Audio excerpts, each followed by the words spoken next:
The Redmi K20 is going to be released next week. We've got the specs.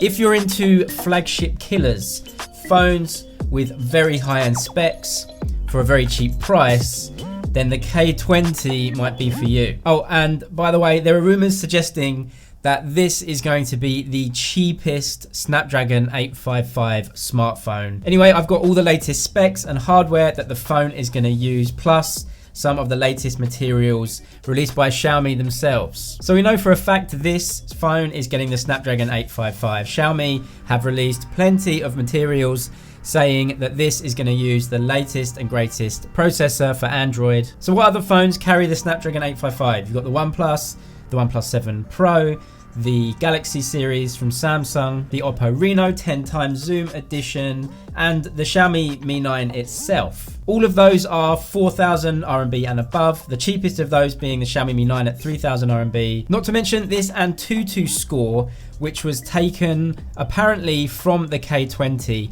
which absolutely destroys every other score, including that of the Xiaomi Mi 9. So the Xiaomi Mi 9 that I have, if you run it through Antutu, gets around 370,000 on that benchmark. And the K20, apparently 450,000 for the same processor. That is a massive score. Should definitely take that with a pinch of salt. We'll have to see what the actual device gets, but it looks super interesting for such a cheap device. So the screen is going to be around 6.4 inches. It's going to be an AMOLED screen, probably very similar to the one used on the Xiaomi Mi 9, with one key difference, and that is there are no notches. The K20 will feature a pop-up selfie camera. We just see this more and more and more in phones at the moment. The OnePlus 7 series just launched, features it, and the K20 is going to feature a similar design to those phones. There have been rumors suggesting that the camera inside that pop-up is possibly going to be the same camera as found in the Xiaomi Mi 9, a 20 megapixel selfie camera, although there are some rumors suggesting it might feature a 32 megapixel camera. And in any case, most of these selfie cameras are the same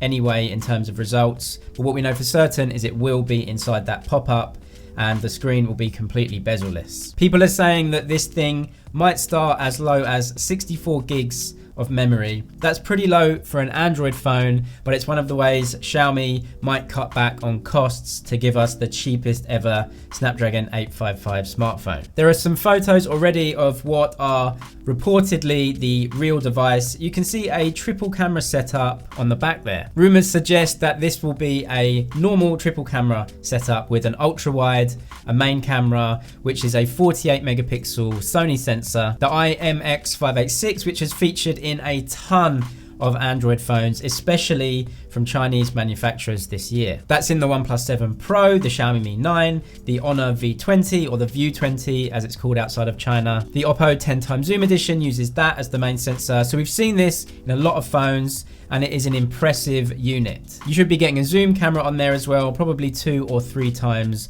zoom from that one. Now there are rumors that there might be 2 versions of this product, a non-pro and a pro version. The pro version getting the triple camera setup and the non-pro version just getting a single camera setup with possibly a depth sensing lens in there as well. But these rumors aren't very clear. The main rumors at the moment suggest just a triple camera setup on the back there on one main device. It will have an under-screen fingerprint sensor, again, just like the Xiaomi Mi 9, but somewhere where it beats the Xiaomi Mi 9 is in the battery department. It has been confirmed by Xiaomi themselves that this thing is going to have a 4,000 milliamp hour battery, and that is really good. The Mi 9 has a 3,300 milliamp hour battery, so a 4,000 milliamp hour battery and a device this cheap is a really good thing. It will have fast charging on there, but an area where they may skip is the wireless charging department. Again, they have to cut costs somewhere to give us a very cheap price. So it looks like they're giving us a bigger battery with fast charging, but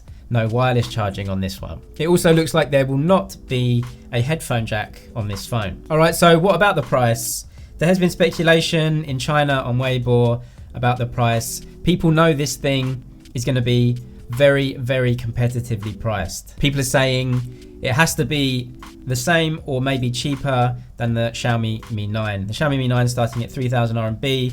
So people are saying this one maybe starting with a 2,500 RMB, 2,700 RMB, maybe even as cheap as 1,999. But how can you manufacture a Snapdragon 855 for that cheap? There's a lot of speculation about the price, and as yet, we still don't know what that one is.